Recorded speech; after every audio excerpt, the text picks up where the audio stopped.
Several businesses, including museums, can reopen in Iowa on Friday. While we're excited to open and it feels very positive to have news of openings happening, we're not going to be opening on Friday. We're going to take our time. We're going to make sure that we do this right to keep our staff, volunteers, and visitors safe. Union Pacific Museum curator Patricia LaBounty says many of their volunteers are high-risk seniors. We have to think about how we operate the museum with many fewer people on site initially. They also need more time to prep for social distancing. We need to make sure that we have sanitizing stations and procedures in place that are good for museum artifacts and museum spaces, as well as good at sanitizing for a virus. Potawatomi Arts and Culture Entertainment, or PACE, houses art galleries and studios, a performance theater, and bar.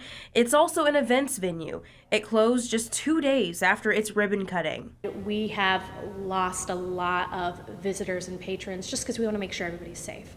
So we estimate we've turned away about 7,500 people in the last month or two. They also aren't opening Friday. Even though the governor's allowing museums as well as some bars soon to open, we're going to not necessarily go right away. We want to make sure that we have everything in place, not only for our staff, but for our patrons and visitors to make sure they're safe. CEO Dana Kim says they also want more time to implement new safety measures, like installing hand sanitizing stations before opening. She says they're hoping to get more specific guidance from the state for performing artists to get back to work. They want to be open, but if you're going to give us guidance and regulations and you only give it to us a few days before, how are we supposed to quickly operationalize that? And especially since up until now, we've been trying to understand the policies and procedures.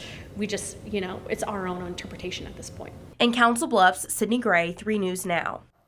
Kim tells us they've been planning to reopen sometime in June. The Union Pacific Museum doesn't have a reopen date yet.